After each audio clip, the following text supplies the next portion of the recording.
My daughter walked into the dark living room and was completely shocked when she saw me trembling in the chair. "Dad, why is there no food in the house? Where did the $20,000 go?" she whispered. My son smirked and said he's not aware of anything anymore. "I'll handle the money." What my son didn't know was that my daughter already had all the evidence.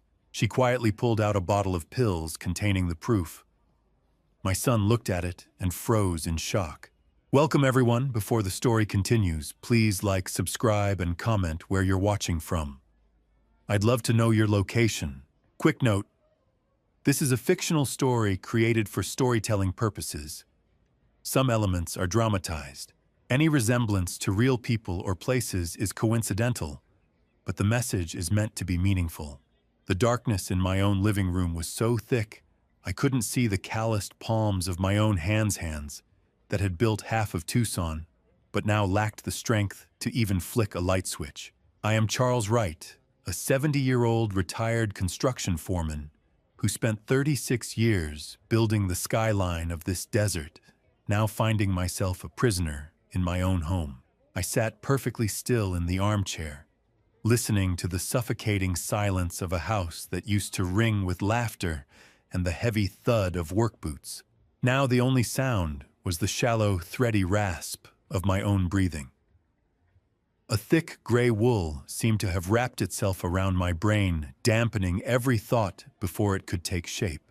I tried to remember what day it was, but the numbers slipped through my mind like dry desert sand. The air smelled of stale dust and the lingering clinical scent of floor wax that Nicole always insisted on using. Nicole Wright, 40, my daughter-in-law, who handled the vitamins and the checkbook with the same cold clinical efficiency she used in her pharmaceutical sales job, was the one who left the bottle on the counter. "Just take these, Charles," she had said earlier that evening, her voice like ice scraping against a windshield. "They will keep your strength up." I had swallowed them without question, trusting the family name that I had spent my life honoring. But as the hours bled into the night, the weight in my limbs grew unbearable. This was not the simple fatigue of an old man who had worked too hard. This was a heavy, sinking lethargy that felt engineered a chemical anchor, dragging me into the depths of my own mind. I realized then that the vitamins Nicole had been insisting on were the direct cause of this fog, not my age. How does a man go from pouring concrete foundations to being unable to find his own front door in the dark? The question echoed through the empty hallway, mocking the weakness in my knees. I attempted to stand my fingers gripping the frayed fabric of the armchair, but my legs felt like they were made of damp cardboard. I collapsed back down, a metallic taste blooming at the back of my throat, sharp and bitter. The red numbers of the digital clock on the VCR blurred into a single bloody smear of light. I was starving in a house worth $600,000, yet I couldn't even navigate the 20 feet to the pantry. The fridge hummed a low, mocking sound that reminded me I was alone. A sliver of moonlight finally cut through the heavy curtains, striking the kitchen counter like a silver blade. It illuminated a small, amber plastic bottle sitting next to a glass of tepid water. My instinct, honed by decades of spotting cracks in structural steel, screamed that something was fundamentally wrong. I forced myself out of the chair and onto the floor. The tile was freezing against my palms as I crawled inch by agonizing inch toward the light. My vision swam and the world tilted, but I reached up and swept the bottle into my hand. The dry, papery feeling of the label felt significant, a piece of evidence in a crime I was only just beginning to understand. I squinted, trying to focus on the fine print under the pale Tucson moon. "Vitamin B," I whispered to the empty room. "No, that is not what this says." I turned the bottle toward the light, and the word Ambien screamed back at me in black ink. I wasn't dying of old age. I was being erased. The amber bottle felt heavy in my hand, a silent witness to the betrayal currently pulsing through my veins. My son's face hadn't looked like a thief's when he knelt by my chair 2 years ago. It had looked like a life raft, and I had been a drowning man foolish enough to grab it. Looking back at that afternoon in the garden, the memory now plays in my mind with a clarity that only sudden sharp anger can provide. I had tripped over a misplaced shovel, the rough texture of the garden dirt stinging my palms as I went down. It was a minor slip, the kind that happens to men half my age, but my son Derek Wright, 45, and drowning in the debt of his construction business, walked in with a false smile that couldn't hide the desperation etched into his face. He hadn't just helped me up. He had descended upon me with a performance of concern that was as thick as the humidity before a monsoon. I realize now that the fall wasn't just a random accident. It was the signal they had been waiting for to pounce on my autonomy. I can still smell the expensive cloying scent of his cologne as he leaned over me, his voice dropping into that low, protective frequency he used to sell bad contracts. "Dad, we just want you to be safe." He had whispered, his hands steadying me with a grip that felt more like a shackle than a support. Let Nicole handle the stress of the bills.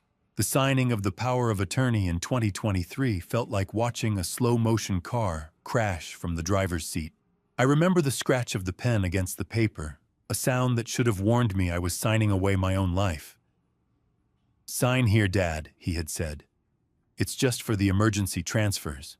Trust is a heavy foundation, but once the rebar rusts out from the inside, the whole structure collapses without a sound." I stood there in my dark kitchen, my heart thumping against my ribs, like a trapped bird connecting the dots of the last 2 years.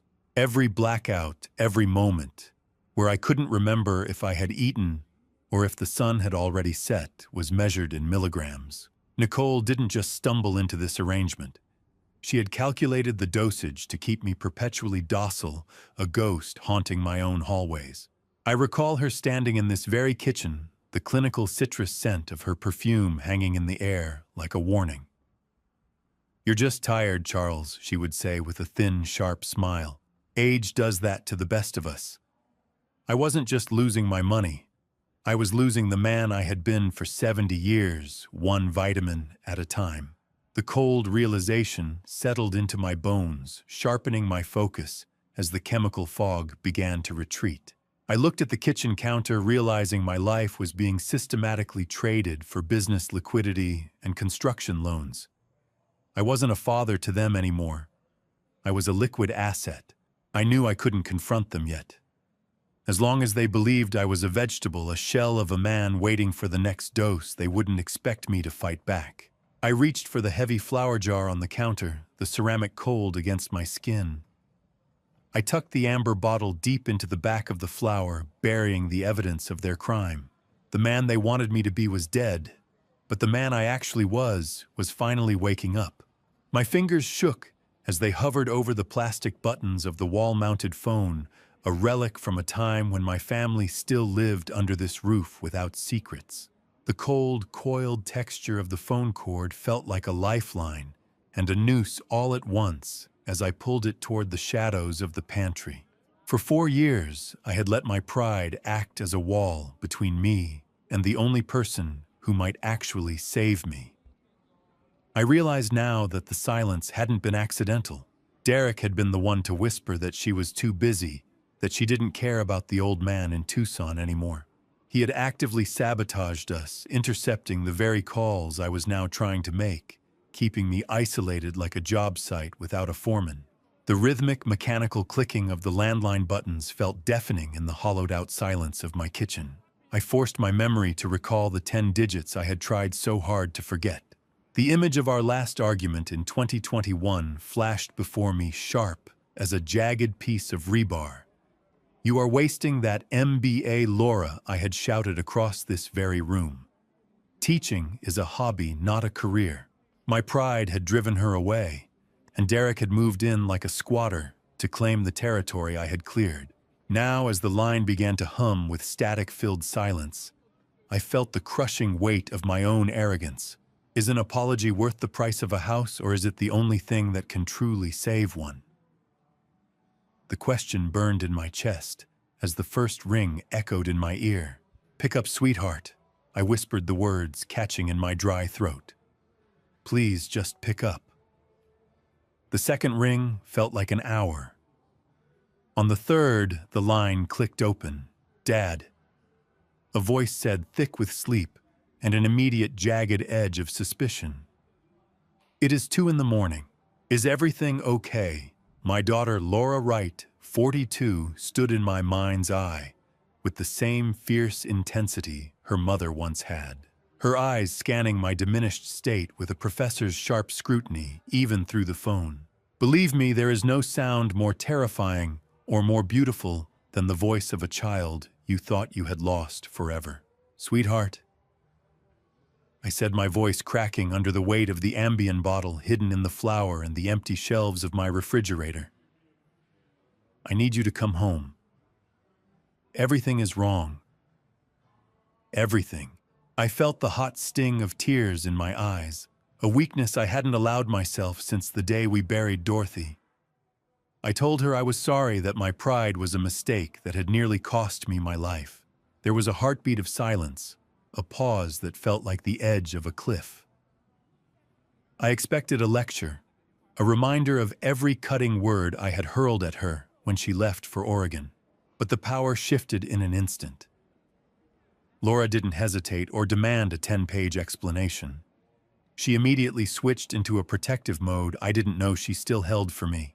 "I am coming, Dad," she said, her voice turning into cold steel. "Don't take anything else they give you. Just stay awake." I hung up the receiver just as a pair of headlights swept across the kitchen curtains, a blinding sweep of high beams that turned the dark kitchen into a crime scene. A silver truck idled at the end of my driveway, like a shark waiting for blood, its engine a low, predatory growl in the Tucson night. I woke up before the Tucson sun could even scorch the horizon, my mind cutting through the residual cobwebs of Nicole's vitamins like a sharp blade through rotted canvas. For months I had been adrift in a sea of gray, but today the edges of the world were hard and unforgiving. I stayed under the covers for a moment, listening. The silver truck I had seen idling like a shark last night was gone, but the feeling of being watched remained. I realized then that the vehicle wasn't just my son Derek checking in on his investment. It was a sentry, a hired security guard sent by Arthur Blackwell to monitor the perimeter of what they now considered an asset rather than a human being. The sharp, stinging clarity in the back of my throat was a gift of the adrenaline now replacing the sedatives. I sat up, my bones aching with a cold that had nothing to do with the desert autumn. As I walked through the house, I performed a silent, sober inventory of decay. The wooden dining table, once the centerpiece of Dorothy's Sunday dinners, was coated in a gritty texture of dust that felt like ash under my fingertips. I looked at the thermostat and saw it had been spiked down to a bone-chilling temperature. They were saving pennies on the heating while my legacy bled out through their fingers. The house smelled of unwashed laundry and broken promises. I opened the pantry, and the sight was even worse. There was no real sustenance here, just boxes of saltines and canned broth. They didn't just drug me. They let my life wither while I watched through a haze. It was a slow, controlled environmental starvation, designed to keep me weak, compliant, and ready for the disposal they clearly had planned. "When did I stop smelling the dust?" I whispered to the empty hallway. But the only answer was the low, persistent hum of the outdated refrigerator.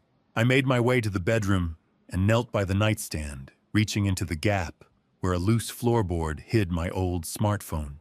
The blue-white glare of the screen in the dim room made me wince, but the vibration against my palm was a heartbeat. There was a text from Laura. She had secured the first flight out of Portland and would be landing at 3 p.m. Her words were a shield, first flight. "Be there 3 p.m. Don't take vitamins. Hold on, Dad. Hope is a dangerous thing for a man who's been buried alive, but it's the only oxygen I had left." I felt a surge of vindication so strong it made my hands shake. She was coming. The professor, the daughter I had judged so harshly for her choices, was the only one brave enough to answer the siren. But as I checked the calendar on the kitchen wall, a new dread settled in. I found a scrawled note in Nicole's handwriting in the margins: 4 p.m. wellness consultation. I knew that name now. Blackwell. Today wasn't just about a bank visit or a welfare check. Derek had scheduled his fixer to arrive just 1 hour after Laura's flight was due to land. The race was on, and the track was narrower than I had ever imagined. I stared at the timestamp on Laura's text, then at the clock on the wall. I had exactly 6 hours to prepare for a war I wasn't even sure I could win. The crunch of gravel under Derek's heavy tires sounded like a death sentence, forcing me to slump back into my armchair and let my jaw hang loose, a mask of senility I had to wear to survive. I gripped the rough wool texture of the armchair, with my palms forcing the strength out of my hands until they looked like the trembling claws of a man who couldn't remember his own name. The front door groaned open, bringing with it the smell of diesel exhaust and cheap coffee on Derek's breath as he burst into the room. He was a whirlwind of high-strung agitation, his face flushed in a way that had nothing to do with the Tucson heat. "Dad, did you call Laura?" He demanded, his voice sharp enough to cut. "Why would you do that?" Without telling me, I let my eyes wander toward the ceiling, offering him nothing but a vacant, watery blink. I realized then that his protective concern was a frantic reaction. The bank's fraud department must have already flagged the unusual activity before I even made my move. He paced the floor, his boots creating a rhythmic thud that vibrated through my bones. He reached into his pocket and pulled out a small amber bottle. "Here, take your supplement," he said, his tone shifting into that terrifyingly soft, condescending frequency. "You are getting worked up over nothing." He pressed the pill toward my lips, but I triggered a sudden hacking cough, my hands shaking with practiced weakness. The pill hit the floor with a sharp clack, disappearing into the shadows near the rug. How do you look at the child you raised and see a predator counting down the minutes until your house belongs to him? Derek didn't notice the deception.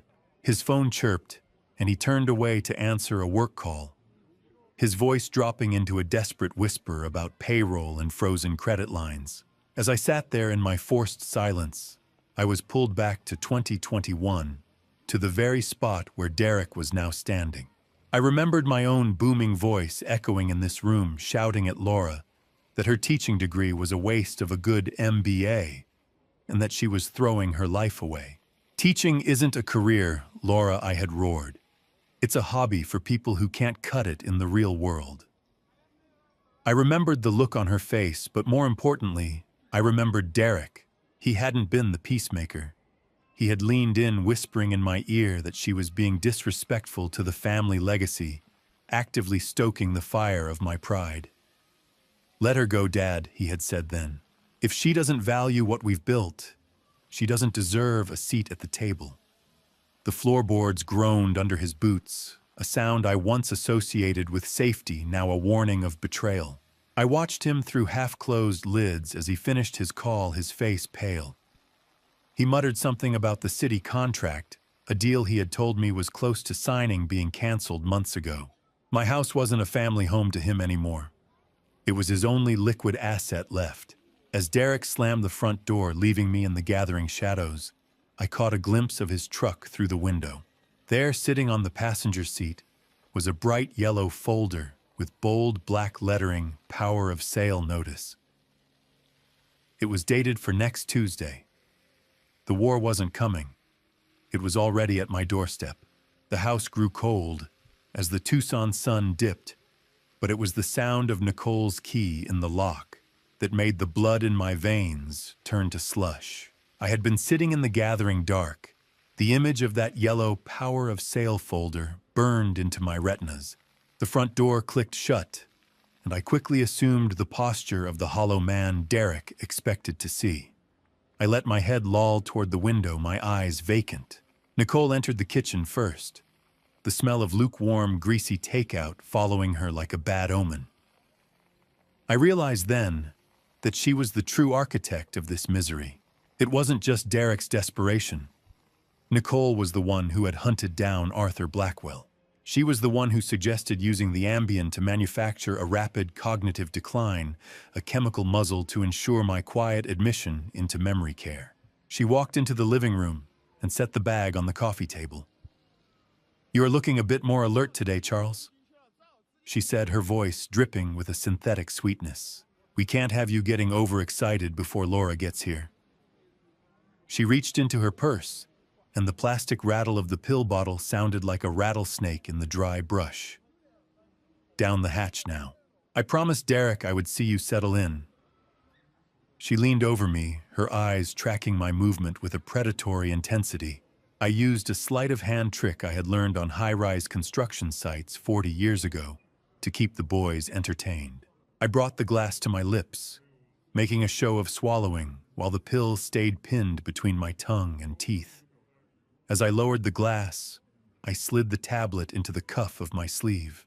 The scratch of the pill against my skin was the only thing keeping me grounded. Her laughter was the sound of a shovel hitting dry Arizona dirt. She patted my hand and retreated to the kitchen to unpack the food, leaving me in the shadows. A moment later, the blue, flickering light of the old Bluetooth speaker on the bookshelf caught my eye. It was an old unit I had forgotten was even paired to her device.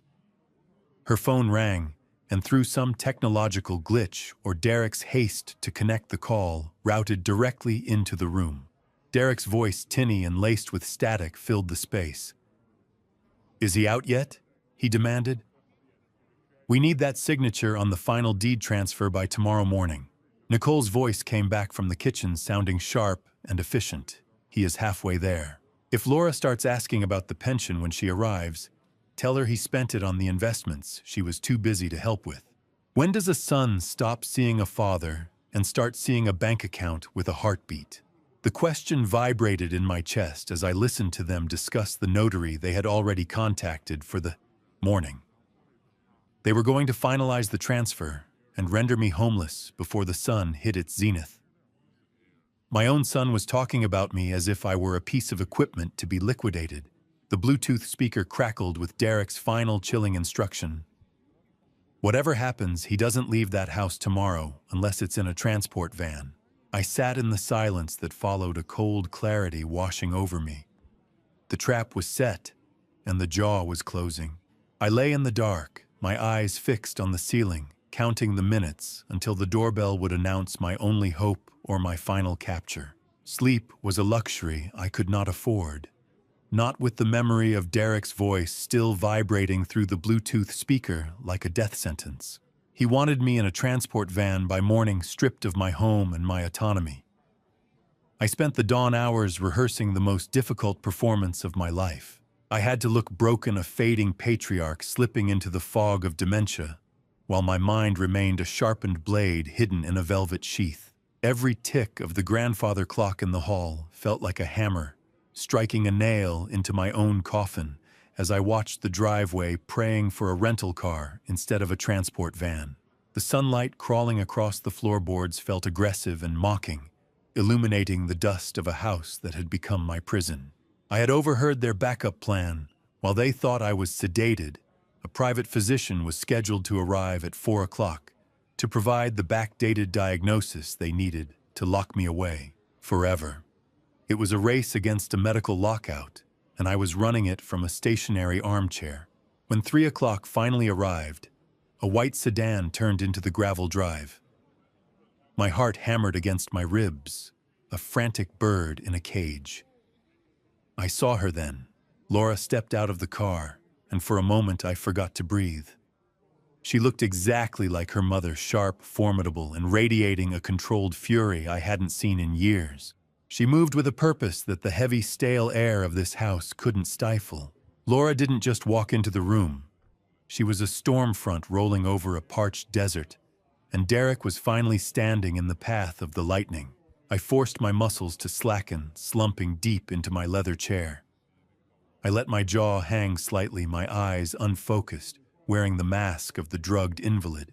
When she entered the living room, the smell of her rain-scented perfume cut through the scent of old wood and neglect.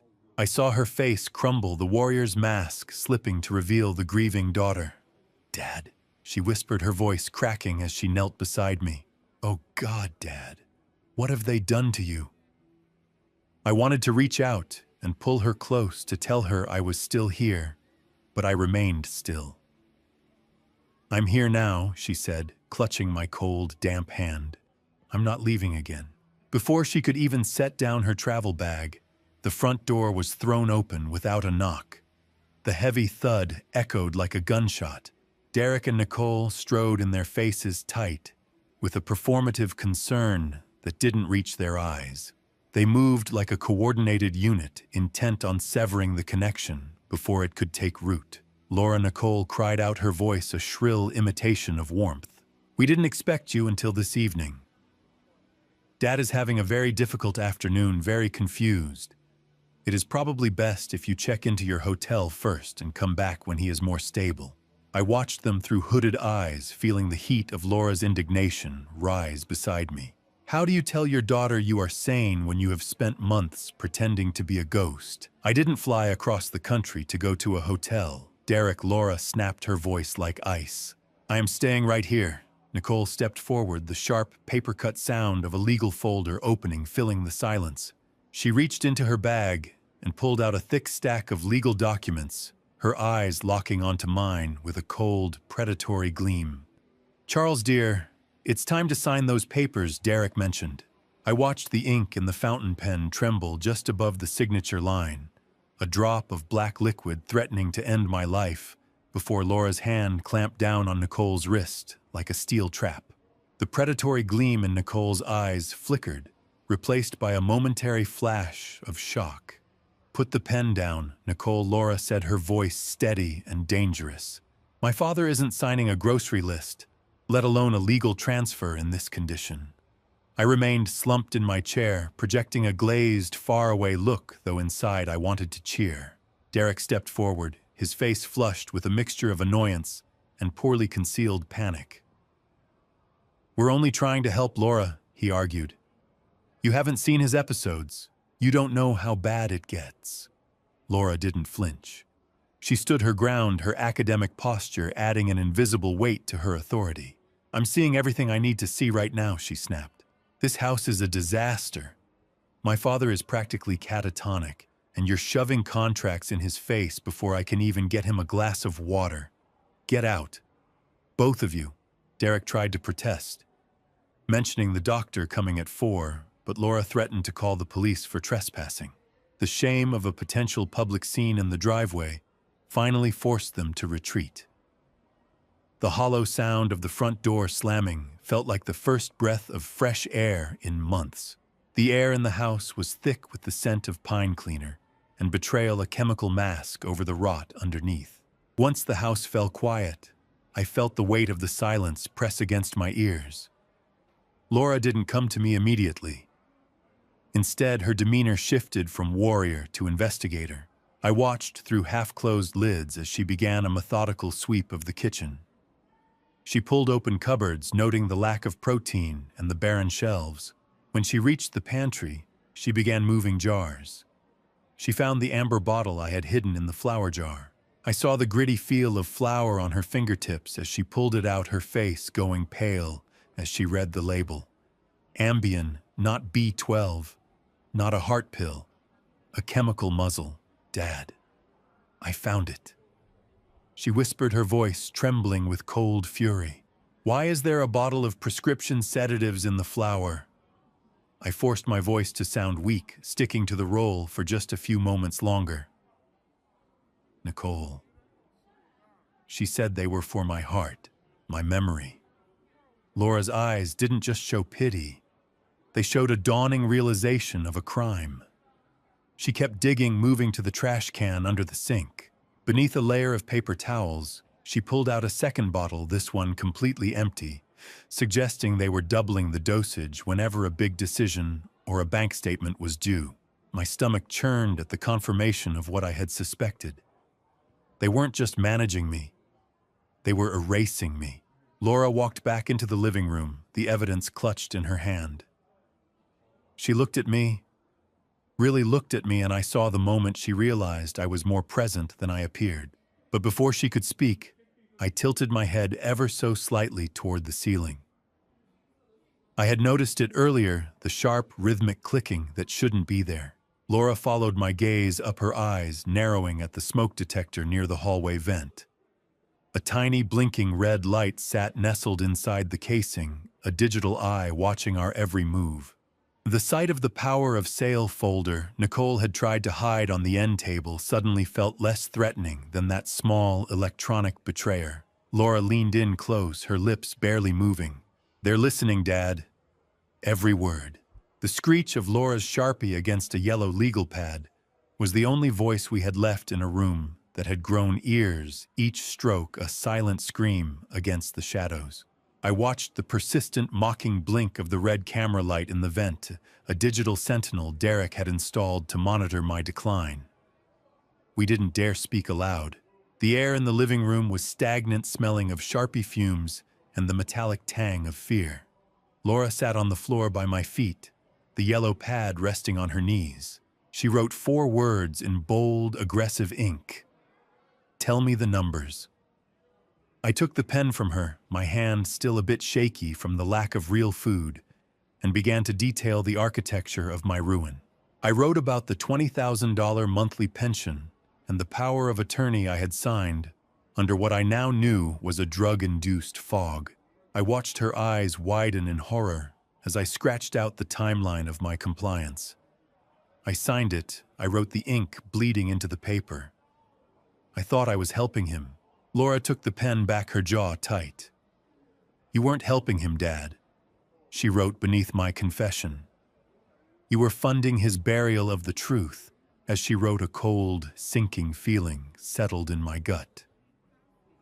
I realized then that the security lock on my accounts wasn't just a simple password change. Nicole had systematically reported me as mentally incapacitated to the bank's fraud department months ago. They hadn't just stolen my money. They had institutionalized my digital identity before I even knew I was being erased. How do you fight a war when the enemy has stolen your identity and the battlefield is a screen you can no longer access? It was a question that hung over us like a shroud. Laura opened her laptop, the blinding white light of the screen cutting through the dark room like a searchlight. She tried to log into my online banking portals using the old passwords I had memorized over decades of careful management. Every single one had been changed. She tried the recovery options, but the recovery phone number had been redirected to Nicole's device. Each attempt met a digital wall, a message stating that the account was restricted due to the owner's documented health status. She tried the bank's mobile app, only to receive a final chilling security lock notification. The screen seemed to pulse with a cold indifference. Every avenue was blocked, every door bolted from the inside. 0. That was the only number left that felt honest in this house of mirrors. We were trapped in a fortress built from my own life's work, and the keys were in the hands of the people who wanted me gone. Laura didn't give up. She moved to the property records, her fingers flying across the keys with a frantic energy. The scratchy sound of paper tearing from the legal pad punctuated the silence as she took notes. Then she stopped. Her entire body went rigid. I leaned forward, squinting at the screen. She had found the mortgage records. It wasn't just that Derek had taken out a loan. My forged digital signature had been used to approve a massive line of credit against the house. It was 80% exhausted. They hadn't just spent my pension. They had hollowed out the very ground I stood on. Laura slammed the laptop shut, with a sound like a gunshot, and grabbed the Sharpie one last time. She wrote in jagged, angry letters that nearly tore through the page, "Bank of America. 9 a.m. We don't leave until we see a manager." The landline phone screamed in the dark, a jagged electronic serration that tore through the silence of the living room every 10 minutes, like an interrogator's lamp. The night didn't pass so much as it stood still, a heavy, suffocating weight that only the morning sun could lift. Each ring was a reminder that Derek was still out there pacing his own cage of desperation. Laura refused to answer, her face a mask of cold determination, illuminated by the pale blue glow of her smartphone. We sat in the kitchen, the smell of cold coffee and stale adrenaline hanging between us. When the machine finally picked up, Derek's voice filled the room, oscillating between a weeping plea and a low, guttural snarl. "Laura, he's confused," my son cried out to the empty room. "You're going to give him a stroke if you keep this up. He's sundowning, for God's sake. Just let us come over and help him." But as the voicemails stacked up, the mask of fraternal concern slipped. He began rambling about someone named Arthur, his voice dropping to a terrified whisper. He pleaded that Arthur Blackwell couldn't find out she was here, that everything would be ruined if the house wasn't handled quietly. It was the sound of a man who wasn't just in debt to a bank, but to people who didn't use paperwork to collect. He sounded like a man who was running out of time and oxygen. Silence in this house used to be a comfort. Now it was the thin, tight wire of a trip mine. I watched Laura stare at the answering machine, her eyes hard. "He's perfectly clear, Derek," she whispered to the shadows. "Clearer than he's been in years." I felt a surge of pride, but it was quickly dampened by the low, predatory hum vibrating through the floorboards. I stood up, my joints protesting, and moved toward the front window. My hands felt dry and papery as I gripped the heavy velvet curtains, pulling them back just an inch to peer into the Tucson night. The silver truck was parked at the curb, but it wasn't alone. A second dark sedan sat across the street, its headlights extinguished, but its presence heavy and undeniable. "They aren't just watching, sweetheart," I said, my voice barely audible over the hum of the idling engines. "They're guarding the exit." Laura joined me at the glass, her breath hitching as she saw the silhouette of a man in the sedan. Derek hadn't just been watching us through the smoke detector. He had hired actual muscle to ensure I didn't leave the property before the notary arrived at 8. We were under a midnight siege. How many years of love does it take to erase the sight of your own son hunting you? I looked at the street and realized the front driveway was a dead end. But then a memory flickered in the back of my mind, a ghost of the man I used to be when I built this life. I remembered a side gate through the back alley that I had installed for construction equipment years ago. It was tucked behind the detached garage, likely forgotten by Derek, because it was overgrown with thick desert scrub and mesquite. If the gate still held, it led to a narrow service road 3 blocks over. "We don't use the exit they expect," I told her, the plan forming in my mind with the precision of an old blueprint. A flashlight beam from the idling car suddenly swept across the front of the house, lingering on the window where I stood, the light as cold and clinical as a searchlight in a prison yard. The first gray light of the Tucson dawn began to bleed over the mountains, but there was no warmth in it, only the looming weight of the deadline. We didn't use the front door. We crawled through the prickly pear cactus and the rusted latch of the back alley gate like thieves escaping our own history. The scratch of dry mesquite branches against my jacket sounded like 1,000 tiny warnings in the stillness. I had built this gate in 1982 to haul in lumber for the house's addition, a secret exit that Derek, in all his arrogant confidence, had completely overlooked. "Keep your head down, sweetheart," I whispered, feeling the heavy metallic taste of fear in the back of my throat. "If they see the dust kicking up, they will know we are moving." Laura didn't hesitate, her movements sharp and determined, as she guided me through the overgrown rear of the property. As we moved, she leaned in close to reveal that she had done more than just plan an escape. She had alerted a contact in the state attorney's elder abuse task force. This wasn't just a bank visit anymore. It was a formal setup designed to leave a paper trail that Derek could never erase. "I've got the car, Dad," she urged, her voice a low anchor in the chaos. "Just 10 more feet." We reached her rental car, which she had wisely parked 2 blocks away, and the doors clicked shut with a finality that made my heart race. The cold, clinical smell of the rental car's upholstery felt alien compared to the stale, medicinal air of my home. As Laura pulled away, the rhythmic thumping of the tires over the road's expansion joints became the heartbeat of our flight. I looked down at my hands, gnarled and trembling slightly, and saw more than just aging skin. I saw 1995. I remembered coming to this very bank with Dorothy on a Tuesday morning. We had just hit a milestone in our savings, and we opened this specific pension account with a handshake and a dream of a quiet retirement. Your mother wore her Sunday best. The day we opened this account, I told Laura, my voice thick with nostalgia. She called it our Freedom Fund. She said it was the proof that all our hard work had finally meant something. It occurred to me then that every dollar Derek and Nicole had drained was a piece of the life we built together, a physical desecration of Dorothy's memory. How many miles of desert road does a man have to travel before he stops being a victim and starts being a witness? I didn't have the answer. But I knew that every mile Broadway Boulevard took us was a mile closer to the truth. We're going to get it back, Dad, Laura promised. All of it. The bank's logo loomed ahead, a red, white, and blue fortress that held the remains of my life. The blinding glare of the morning sun hit the glass facade, momentarily searing my eyes. It was 8:55 a.m. As Laura turned into the lot, the short shock of reality hit me. We weren't as invisible as we thought. I watched the rearview mirror as a familiar silver truck swerved into the entrance behind us, tires screeching across the asphalt like a predator that had just realized its prey had reached the safety of a cage.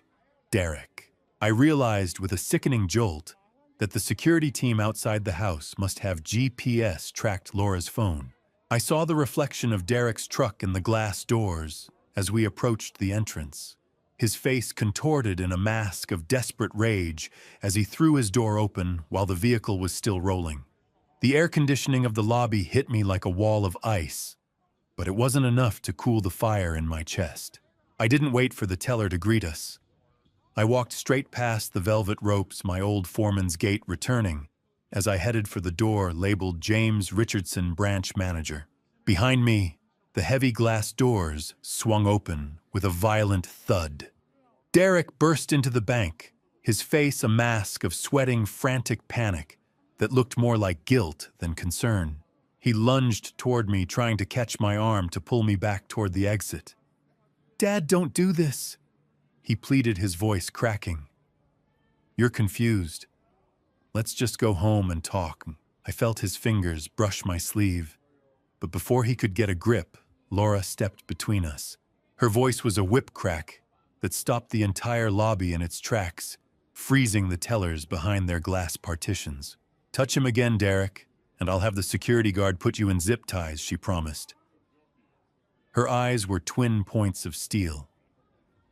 I didn't look back. I stepped into the office, the clinical ozone-scented air of the bank wrapping around me as I shut the door on my son's muffled, desperate shouting. I knew then that the investment allocations Nicole had mentioned were a total fabrication. The money wasn't even sitting in fake accounts. It was being bled out as cash allowances handed over to Arthur Blackwell under the guise of consulting fees. My life was being liquidated into a monster's pockets. James Richardson, 52, the branch manager who had seen me through 3 decades of deposits, sat behind his mahogany desk with a look of growing dread. He looked at my identification and then at the power of attorney papers on file, his brow furrowed. "Charles, it's been a while," he said, his voice hesitant as the rapid, rhythmic click-click of the mouse filled the small room. He began scrolling through the transaction history, his professional mask slowly crumbling into an expression of genuine concern. The monitor's glow felt like a blow to the chest. He stared at the screen for a long time, his face growing paler with every click. "Mr. Wright, I've been with this branch 12 years, he whispered. "I've never seen a depletion this aggressive." He turned the monitor toward me and I saw a relentless waterfall of red text. For 24 months, $10,000 deposits had vanished into something called Wright Construction LLC, a company I had retired from years ago. "Show me the bottom line, James. Just tell me what's left." I said, my voice sounding like gravel. My throat felt dry and hollow, the air in the office suddenly too thin to breathe.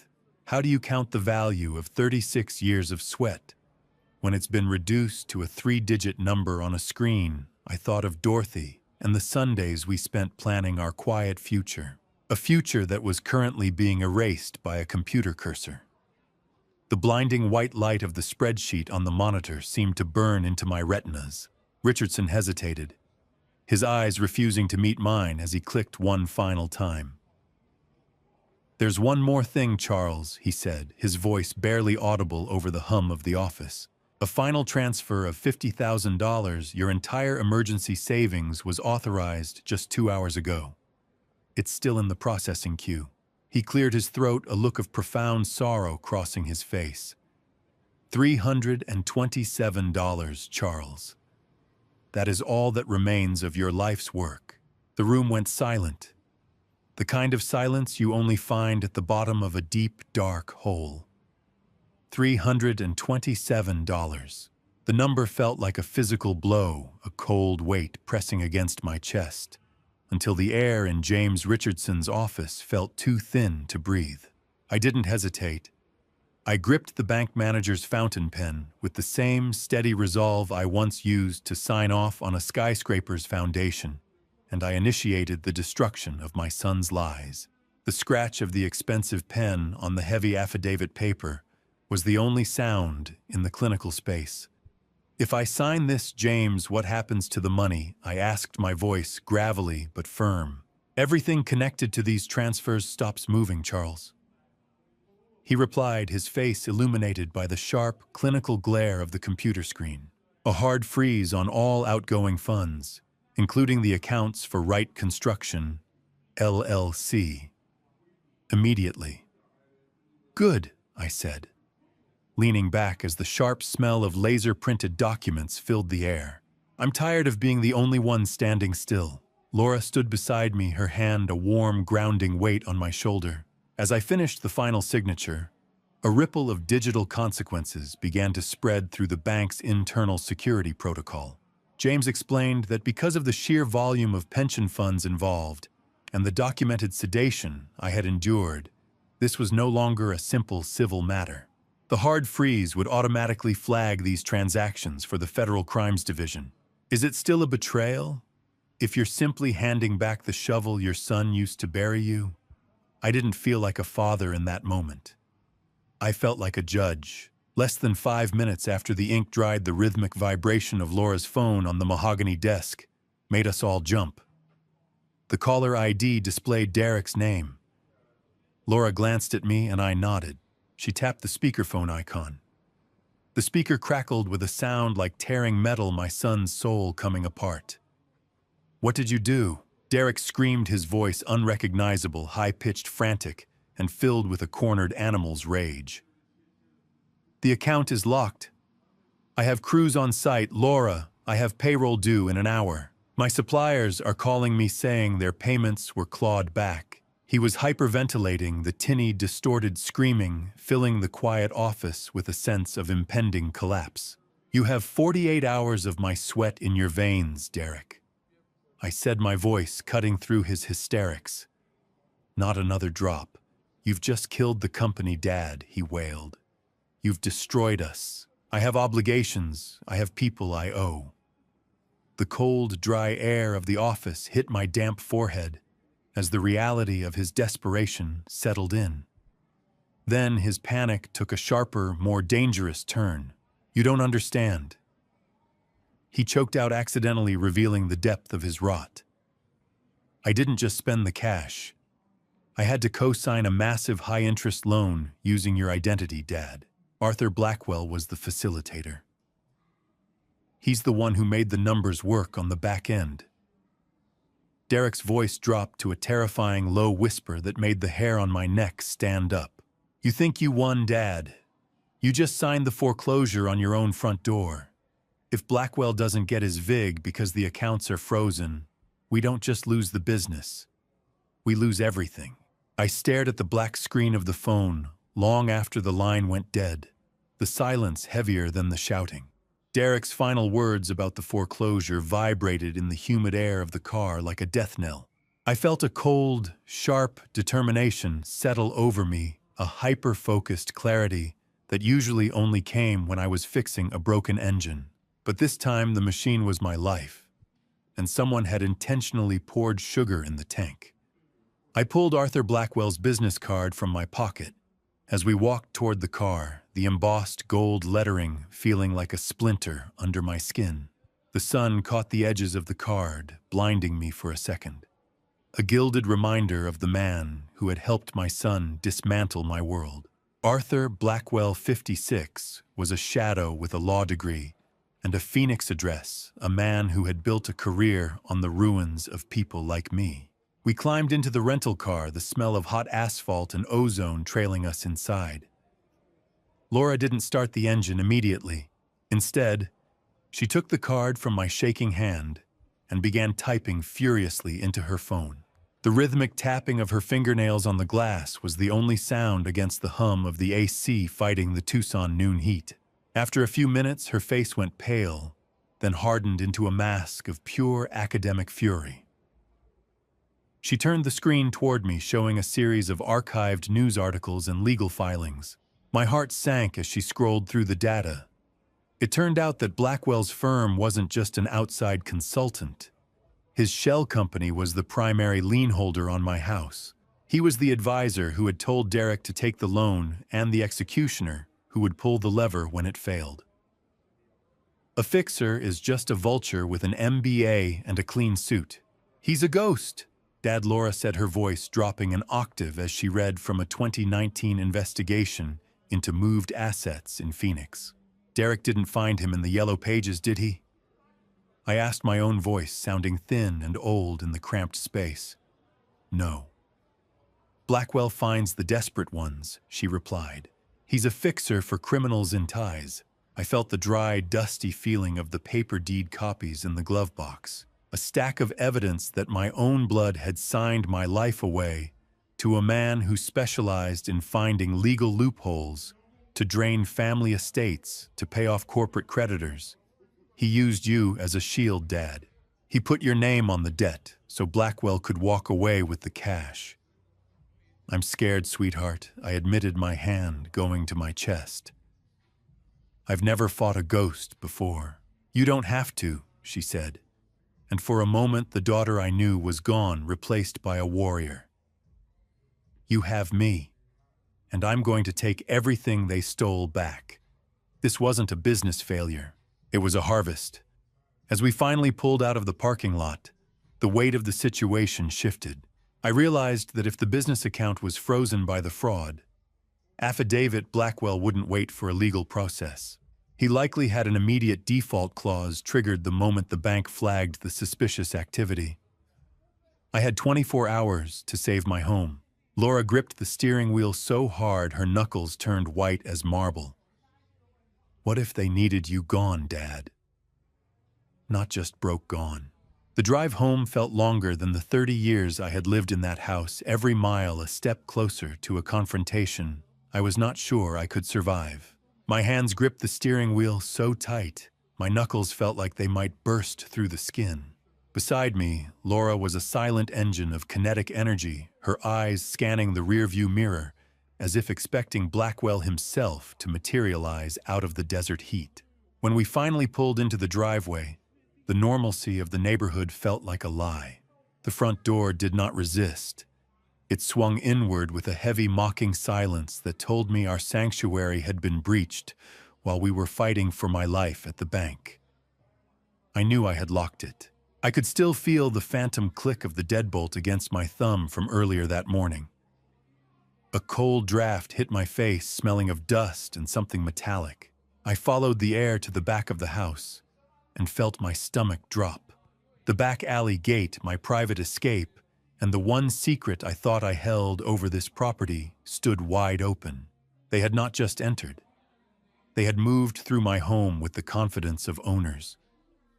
The violation felt like a physical weight on my chest.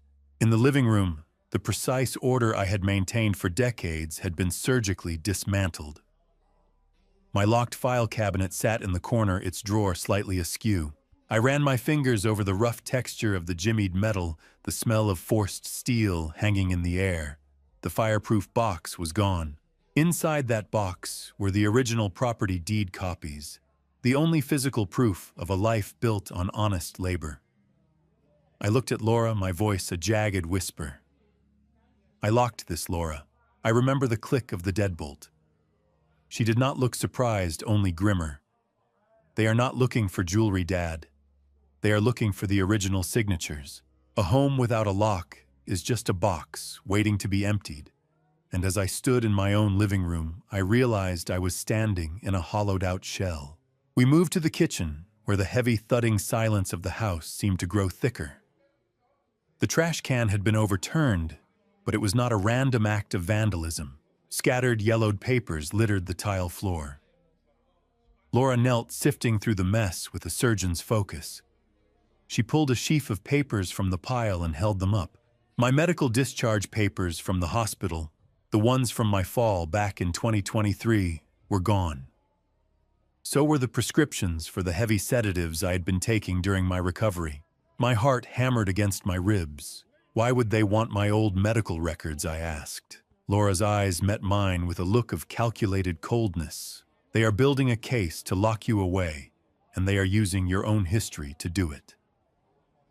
If they can prove you were incompetent back then, they can justify every transfer they made. How do you protect a life when the walls around you have started working for the enemy? The terror was no longer a distant threat. It was sitting at my kitchen table. Laura reached under the mahogany edge of the table and pulled her hand back as if she had been burned. Attached to the underside was a small, high-tech tracking device, its tiny red light blinking with a rhythmic, predatory pulse. I looked at the empty space in the cabinet where my late wife's medical power of attorney used to sit, and a cold realization washed over me. They were not just after my money anymore. The house felt like a stranger's skin, itchy and wrong, as Laura pulled her laptop back out to dig into the ruins of my son's ambition. I watched the blue light of the laptop screen dance in Laura's eyes, her fingers flying across the keys like she was dismantling a bomb while I sat among the ruins of my living room. The smell of stale coffee lingered in the kitchen, a bitter reminder of a morning that had started with a quiet cup of joe and ended with the realization that my home was no longer mine. The blue glare reflected off the dust on the dining table, highlighting the fingerprints of the strangers who had just violated our privacy.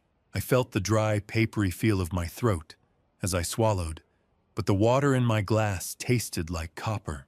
Laura accessed the public records for Wright Construction LLC, her mouse clicking with a sharp, mechanical precision in the quiet room. She leaned closer to the screen, her brow furrowing as she navigated through Pacer. "Dad, look at this," she whispered. The thriving family legacy Derek had boasted about was a hollow shell. There was a trail of unpaid suppliers stretching back months' lawsuits from former employees and multiple government liens that made my stomach churn. I realized then that my stolen pension had not been an investment for growth. It had been a desperate infusion of blood into a corpse. He didn't just use your money for a shortfall. Dad, Laura said, her eyes fixed on the data. He used it to pay interest on loans that should have never been taken. To my horror, she found a bankruptcy filing where Derek had officially listed me as a silent partner. He had tied me legally to every failed contract and predatory debt he had accrued. I built foundations for 40 years, Laura.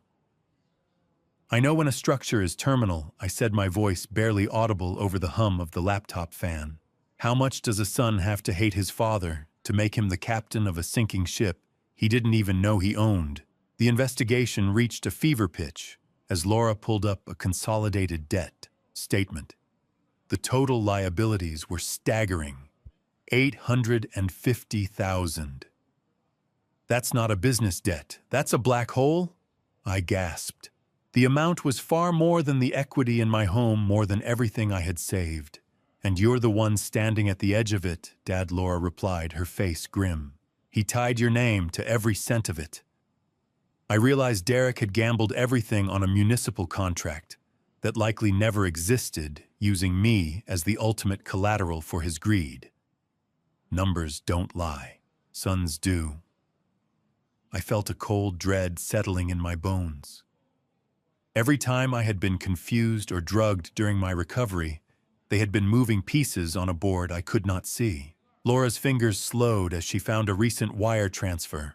While I was under the fog of sedatives, $50,000 had been sent to a shell company owned by Arthur Blackwell, not the construction firm. It was a direct kickback. Laura froze, her cursor hovering over a document titled Exit Strategy. She looked up at me, her face pale. "Dad, this isn't just about the debt. They have a buyer for the house. Already, the thought of a stranger walking through Dorothy's garden bought with my stolen blood sent a surge of heat through my chest that no sedative could ever dampen. I looked at Laura, and without a word, I led her toward the hallway. The door to Derek's old bedroom groaned on its hinges, a sound like a ghost clearing its throat, as we stepped into the space where my son had once dreamed of being a man of honor. Now it felt like a staging ground for a betrayal I was still struggling to map. The smell of mothballs and old cardboard hit me first, heavy and suffocating. I went straight to the closet where I had seen Derek stashing mail he thought I was too slow to notice. We found a stack of envelopes hidden in the back behind his old Letterman jacket. I pulled out a glossy brochure for Saguaro Memory Care. My name was handwritten on a yellow sticky note on the cover, my own identity reduced to a label. I felt the crinkle of the glossy brochure pages beneath my thumbs, a sound that felt as loud as a gunshot in the quiet room. As Laura opened it, my breath hitched. There was a pre-filled intake form detailing my supposed rapid onset dementia, and a schedule for a mandatory evaluation set for this coming Wednesday. But it was the stamp in the corner that made my vision blur. The Saguaro brochure showed a deposit-paid stamp dated 3 weeks before my fall in the garden. The realization hit me like a physical blow. The fall hadn't been an accident that led to the power of attorney. It had been the execution of a plan already in motion. Saguaro. That's where they put people who can't remember their own names. Laura. I whispered, the stinging heat of tears refusing to fall. They weren't waiting for you to get sick, Dad. They were making sure you looked the part, she replied. The brochure felt like a snake in my hand, slick, cold, and poisonous. Laura dug deeper into the stack, pulling out a correspondence log between Derek and Arthur Blackwell. It was a cold, calculated map of my destruction. It outlined a liquidation timeline where the house would be sold to a developer associated with Blackwell's firm. The brutal math was laid bare. The memory care facility fees would be paid by my house sale, leaving me isolated in a locked ward while Derek and Blackwell pocketed the remaining equity to settle the $850,000 debt. It says here, estimated recovery from asset sale, $400,000. They already appraised it behind my back, I said, my voice trembling with a cold fury. This isn't a debt repayment, Dad. It's a funeral for a living man, Laura said. How do you mourn a son who is currently measuring you for a cage? I looked at my own name typed on a medical form, a death sentence written in bureaucratic ink. Just as I thought the betrayal couldn't cut any deeper, Laura pulled a folded document from the bottom of the pile. It was a copy of my will, but it had been amended. A forged signature. A poor imitation of my own hand left the entire estate solely to Wright Construction, LLC, in the event of my incapacity. I was being erased while I was still breathing. A sudden heavy thud sounded from the living room, followed by the unmistakable creak of the floorboard. I knew only groaned when someone was standing directly over the hidden safe. We froze, Laura's hand gripping the Saguaro brochure so hard the paper began to tear. The thud from the living room was followed by the unmistakable creak of the floorboard. I knew only groaned when someone was standing directly over the hidden safe. I gripped the heavy brass fire poker, my knuckles white, and my heart hammering against my ribs as I rounded the corner into the living room to face the thief who had come to finish the job. I was ready to swing, ready to defend the few scraps of my life that remained until I saw the man standing by the hearth. Frank Peterson, 71. An old colleague with hands like leather and a voice like a gravel pit stood in my living room with a look of profound sorrow. "Frank Lord, you nearly got a fire poker to the head." I breathed the weapon trembling in my grasp. He looked at me then at the poker and sighed. "Derek told me you were too far gone to even recognize me, Charles. He's been telling the whole crew at the Union Hall you've lost your mind and that he was moving you to a specialized facility for your own safety." Frank explained he had used the spare key I gave him years ago, unable to reach me by phone and unwilling to believe the rumors. He had been investigating Derek's lies on my behalf for weeks. How do you tell an old friend that the son he used to bounce on his knee is now the man holding the matches to your life's work? I smelled the familiar tobacco and old work boots on him, a scent of the construction sites of my youth, and for a moment I felt a flicker of hope. But Frank didn't come to reminisce. He reached into his coat and pulled out a damp envelope. "Before I explain what this number on the document truly means, are you still with me? Comment 5 if you think Derek is acting alone, or 10 if Blackwell is the real architect, and add one short reason so I can see how you are reading this. Please note what follows contains recreated details for narrative purposes, as the core message is what matters most." Frank handed me the paper he found at the county clerk's office. It was a $200,000 second mortgage lien against the house. "I have no memory of signing this," I whispered, my voice breaking. Laura cross-referenced it on her laptop, her face turning ashen. "He used the power of attorney and a forged medical letter claiming you were incapable, Dad. I bought this dirt in 1979, Frank. I poured every ounce of my life into these walls. Dorothy and I paid this off 15 years ago." My eyes burned with the sharp, stinging heat of tears. "He didn't just borrow against it, Dad. He sold the ground right out from under your feet." The fire poker hit the carpet with a dull thud, my strength finally failing as the numbers on that lien began to blur. The papers showed the beneficiary was an offshore account in the Cayman Islands. The money was gone, untraceable and cold. I realized then that Blackwell's firm didn't just want the house. They wanted me erased so the debt would never be questioned. Frank gripped my shoulder, his eyes darting to the window. The rhythmic, urgent knocking of a truck engine sounded outside. "Charles, we have to move. Derek's truck just turned the corner, and he's not alone this time." The headlights of Derek's truck cut through the deepening shadows of the living room, a predator returning to the kill site. I watched from the window as the engine cut out, leaving a ringing silence that was quickly shattered by the slamming of heavy doors. The hammered pounding on my front door at 6 in the morning didn't sound like a son coming home. It sounded like an eviction notice with a heartbeat. My hands shook as I stood my ground, my daughter Laura and my old friend Frank flanking me like a human wall. When I finally pulled the door open, the cold morning desert air rushed in, carrying the sharp, synthetic scent of expensive cologne. Derek stood there disheveled and frantic, his eyes darting toward the safe. Beside him was Nicole, her face a mask of clinical detachment, and a tall man in a charcoal suit I recognized from the business card, Arthur Blackwell. Behind them, standing by the truck, were two large men in navy windbreakers. I realized with a jolt of ice in my veins that the medical escort Derek mentioned wasn't a team of doctors, but private security guards Blackwell brought to physically remove me if I didn't cooperate. "Step aside, Laura," Derek snapped, his voice cracking. "This is a family matter, and Dad needs professional care right now. We have a wellness professional here to assist with his transition. The only professional care he needs is a lawyer." Derek, Laura countered, her voice steady and sharp as a scalpel. "And luckily he has one on the way."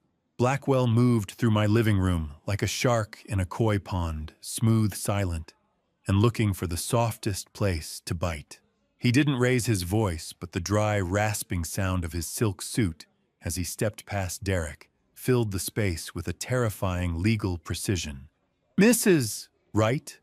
Or is it Professor, my firm has been retained to protect your father's interests from outside interference? Blackwell said, his eyes scanning the room, as if he already owned the furniture. You are currently trespassing in a residence under financial review. I'm not a firm, Mr. Blackwell. Laura spat back, refusing to yield an inch of the hardwood floor. I'm his daughter, and you're just the vulture who's been picking at his bones for 18 months. The air in the room became suffocating. 6 in the morning. The sun hadn't even found Tucson yet, but the heat in that room was already enough to burn the house down. Blackwell ignored her, turning his gaze toward me. He reached into a leather briefcase and pulled out a thin blue folder. He produced a document he claimed was a signed voluntary commitment, a paper that would authorize my immediate removal to Saguaro Memory Care. I leaned in, my eyes narrowing as I looked at the signature line. My breath hitched. The date on the document was from July 3 months ago. This wasn't a sudden medical decision. It was a long-term conspiracy they had been sitting on until the money ran dry. Blackwell leaned into my space, his breath smelling of expensive mint and cold calculations. Charles. He whispered low enough that only I could hear the edge of the blade.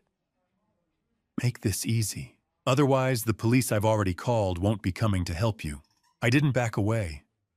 I couldn't. Not with my daughter standing there like a shield and my own life being bartered like scrap metal. Arthur Blackwell loomed over me, his presence a suffocating weight, in my own living room. He tapped a thick folder against his palm, the sound echoing like a gavel. You have 2 choices. Charles, walk out with dignity to a premier facility, or wait for the sheriff to remove you for your own safety. He gestured toward the window where the silhouettes of hired guards shifted in the early morning light, forming a physical perimeter around my sanity. Derek stepped forward, his face slick with a sour-smelling nervous sweat that I could smell from 3 feet away. Just sign it, Dad, he pleaded, his voice cracking. It is the only way to save what is left. It is for the best for the family. I looked at Nicole, who stood with her arms crossed, her eyes cold and clinical. In that moment of forced clarity, I realized how she had managed to keep me in a chemical fog without leaving a paper trail. As a high-level pharmaceutical representative, she had access to countless samples. She had been using her professional credentials to bypass every pharmacy record in the state, feeding me professional-grade oblivion from a briefcase rather than a prescription bottle. The betrayal tasted like copper in my mouth. Blackwell clicked his expensive pen, the sharp sound cutting through the silence. Then he stopped, sensing the shift in the room. Laura didn't scream or cry. She simply reached into the pocket of her windbreaker and pulled out a small amber plastic bottle. The amber bottle rolled across the table, a tiny plastic drumbeat of justice. The sound of it hitting the cold, smooth mahogany coffee table was louder than any of Blackwell's threats. My daughter leaned forward, her eyes fixed on Nicole. This isn't a vitamin, Nicole, Laura said, her voice dropping to a terrifyingly calm register. It is a Schedule 4 controlled substance used to facilitate a $250,000 theft. I have already recorded our conversation from 10 minutes ago, including the admissions about the supplements you have been forcing on my father. Do you know what the mandatory minimum is for drugging an at-risk senior with stolen samples? Nicole's composure, usually as polished as her jewelry, finally cracked. Her breath hitched, and she looked at the bottle as if it were a live grenade. We were just helping him sleep, Laura. It is not what you think. She looked toward Blackwell for support, but the lawyer had already taken a strategic step back, his face a mask of neutral denial. The pale, early morning light stretched across the floor, illuminating the dust motes and the wreckage of my family's loyalty. How quickly does family love evaporate when the handcuffs start to rattle? I watched my son, the boy I had raised, to be a man of honor, as he began to tremble. The fear of a cell was stronger than his greed. He looked at the bottle, then at his wife, and then at the recording device in Laura's hand. The alliance that had seemed so impenetrable minutes ago began to dissolve into a frantic, ugly desperation. Derek turned on Nicole, his voice a frantic screech that set my teeth on edge. I told you he didn't need that much. I told you we should have just talked to him. It was your idea to use the samples, Nicole. I never wanted any of this. The room felt like it was losing oxygen as the alliance between my son and his wife turned into a feeding frenzy. I watched the two people I had welcomed into my heart tear each other apart like jackals over a fresh kill, but the real blow came when Laura pulled a stack of intercepted envelopes from her bag. They were tied with a piece of twine, the edges holding a paper-cut sharpness that seemed to threaten anyone who touched them. I recognized the scent of Laura's distinct lavender ink before she even spoke. I wrote every month, Dad, she said, her voice trembling with 4 years of repressed agony. I sent photos of my students, my classroom, and letters telling you I was sorry for the fight we had. Derek told me you burned them without opening them. He told me you never wanted to hear my name again. My heart constricted as I looked at Derek. I remembered that day 4 years ago, the screaming match that had severed my relationship with my daughter. I realized now that the argument hadn't been a spontaneous explosion of temper. Derek had spent weeks misquoting Laura to me and twisting my words to her, whispering poison into our ears until the bridge was ready to collapse. He hadn't just watched us fall out. He had engineered the cliff we were standing on. I didn't burn them. Derek stammered, his hands shaking as he reached out toward the letters before pulling back. I just didn't want you upsetting him with your choices. I was trying to keep the house peaceful. Peace was just a euphemism for isolation, a way to ensure no one was left to question the steady drain of my bank accounts. How do you calculate the interest on 4 years of stolen I love yous? I looked at the letters, each one a heartbeat I had been denied. The cold, early morning wind whistled through the front door, which Blackwell had left ajar in his desperation to find an exit strategy. But Laura wasn't finished. She reached back into her bag and produced a folder of bank transfer receipts. $10,000, Derek, she said, slamming the papers onto the coffee table. I sent $500 every few months specifically for Dad's extra comforts and birthday gifts. I wanted him to have the best care not to pay for Blackwell's tailored suits. She pointed at the receipts, showing the money had been wired directly into Derek's construction payroll account. I looked down at my threadbare sweater and thought of the empty fridge I had stared into just yesterday. He had stolen from both of us. The envelopes were still sealed, 4 years of my daughter's life, trapped in paper and Derek's greed. The silence that followed was hollow and echoing, filled only by the sound of Derek's ragged breathing. He looked at the floor, unable to meet my gaze. It wasn't just the money, I whispered, the realization hitting me with the force of a physical blow. You made me think she hated me, and you made her think I was a senile ghost.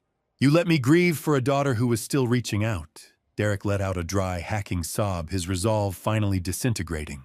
It wasn't just me, he blurted out, pointing a trembling finger at Nicole. She was the one who forged the handwriting on those thank you notes I sent to Laura. She said it would keep the scam alive so we wouldn't lose the extra cash. I looked Derek in the eye, and for the first time in my life, I didn't see my son. I saw a stranger who had been wearing his face while he picked my pockets. You didn't just steal my money, Derek. You murdered my family. The ghost of my wife, Dorothy, seemed to fill the room as I turned toward the sofa where she had taken her last breath. I turned my gaze to the velvet sofa in the corner, that very spot where her journey ended in 2021, and I felt her fierce spirit rise within me like a desert gale. Derek looked at me, his eyes rimmed with red, but I wasn't finished. I wasn't the only one watching this collapse, I said, gesturing toward the kitchen door where Frank Peterson stood. My neighbor held his smartphone steady, the screen glowing with a record of everything Blackwell had threatened and every confession Derek had spat out in his panic. The look on Blackwell's face shifted from predatory to paralyzed. I looked back at my son, who was trembling. She gripped your hand in this very room, Derek. Her last breath was a prayer that you would look after me. Do you remember what you whispered to her? You promised you would be my rock. Derek collapsed into a high-backed chair, his face buried in his shaking hands. I tried, Dad. He sobbed, the sound hollow and echoing against the walls. I was just drowning in debt. The business was failing. I thought if I just took a little from the equity... No, I interrupted, my voice as cold as a mountain stream. You don't honor a mother by burying a father alive. You took the one thing she valued more than this house, which was our family's integrity. The room fell silent. As the first siren wailed in the distance, the sound of the world finally rushing back in. The rhythmic strobing of police lights began to splash blue and red across the floral wallpaper, a garish reminder that the private nightmare was now a public matter. Officer Barnes, a stern man with a buzz cut and a badge that caught the morning light, stepped into my hallway, like the embodiment of the order I had lost. Beside him was Officer Sullivan, younger and observant, already pulling out a pair of latex gloves to handle the pill bottle. Laura stepped forward with a poise that made me ache with pride. Officers, we have physical evidence of unauthorized sedation and financial coercion, she said, handing over the Ambien and the legal pad of notes. Arthur Blackwell immediately grabbed his briefcase, attempting to slide toward the exit. I have a client meeting, I really must. Nobody leaves the premises. Officer Barnes barked, his hand resting near his belt. We need statements from everyone involved. Can a house ever feel clean again after it has been a crime scene for 2 years? I tasted the sharp, stinging taste of bile in my throat as the reality of the investigation took hold. Nicole was sitting on the edge of the hearth, her thumbs flying across her phone screen in a desperate blur. Officer Barnes moved with surprising speed, snatching the device from her hands, just as she tried to wipe a thread of messages. This is evidence now, ma'am, he said firmly. I watched the cold, metallic click of handcuffs as Sullivan secured Derek's wrists. The boy's sobbing now a pathetic whimper. The smell of crisp morning air and exhaust fumes drifted in through the open door, mixing with the scent of my old life. I watched through the window as they led Arthur Blackwell toward a cruiser in handcuffs. But my heart stopped when I saw a second car pull up, a process server with a final notice for my front door. The sirens faded, leaving a silence in the house that was no longer heavy, but incredibly terrifyingly empty. The blue ink of the process server's notice was still wet on the mahogany table, a cold reminder that while the criminals were in handcuffs, the law was still coming for my house. I felt the dry, papery feel of the foreclosure notice between my fingers as I realized the cruel efficiency of the man I had once trusted. This server hadn't been sent by the state or a neutral bank. He was working for a subsidiary of Blackwell's firm that had survived the initial arrest, a legal tripwire specifically designed to trigger foreclosure immediately upon any legal disturbance at the property. Even from a jail cell, Blackwell's shadow was trying to evict me from my own life.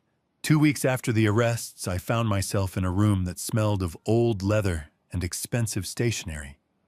Paul Gutierrez, 58, an attorney with silver-streaked hair and eyes that had seen too many children rob their parents, adjusted his glasses as he laid out the grim reality of my estate.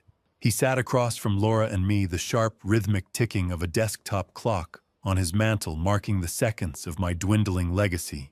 The handcuffs on Blackwell don't automatically dissolve the lien, Charles Paul explained, his voice low and steady. We are fighting a bank now, not just a man. We have a $200,000 lien to vacate and nearly $500,000 in missing pension funds to track. I felt the room tilt the blurred edges of the mahogany desk, making me feel dizzy with guilt. How long, Paul?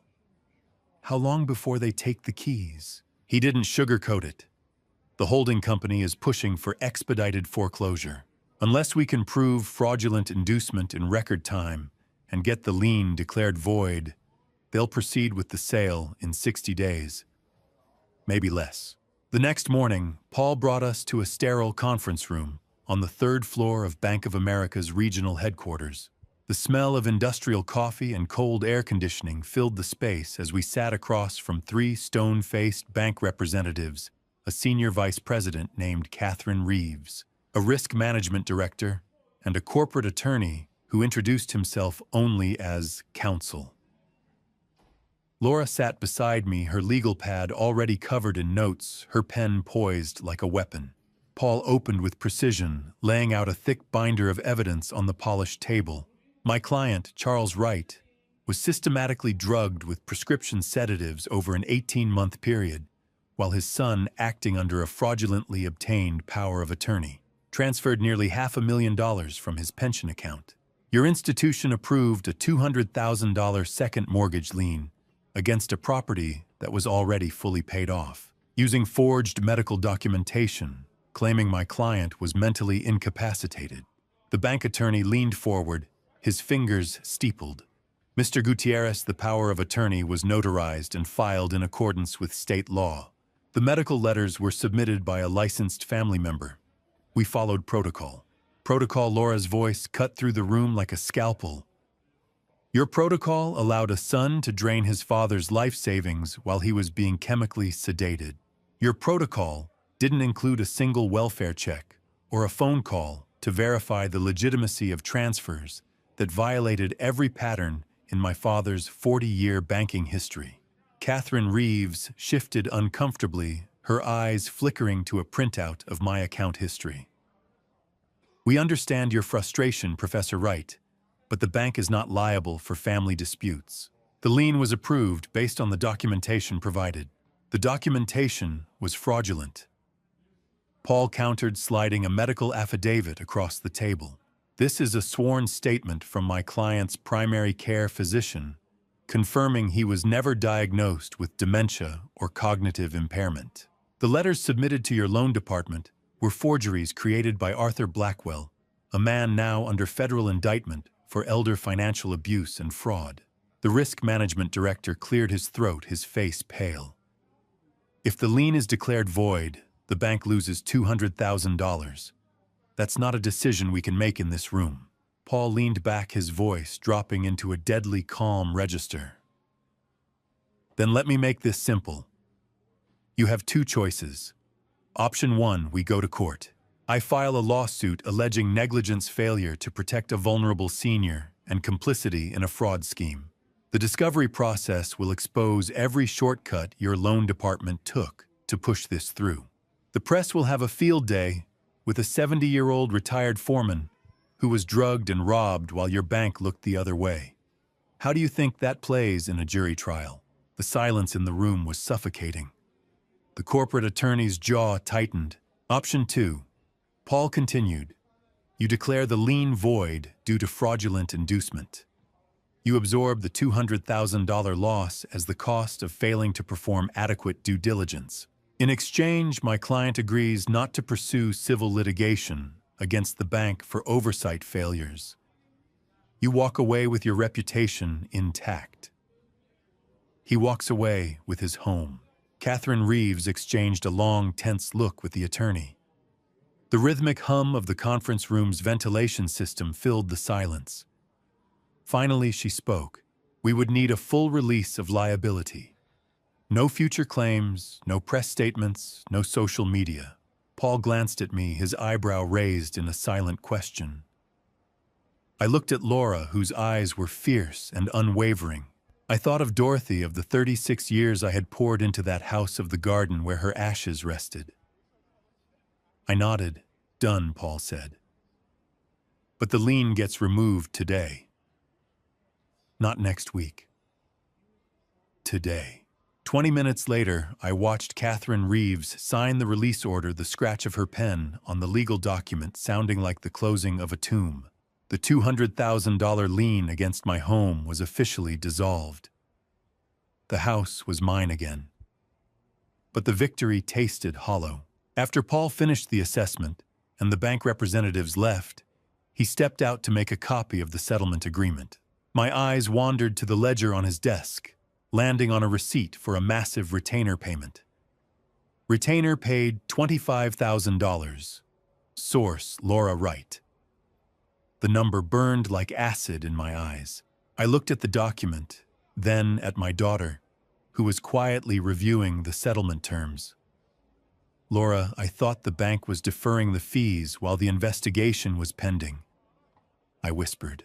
I thought we were using the frozen accounts. She didn't look up immediately, her jaw set in a line of weary determination. The bank doesn't work for free, Dad, she said softly.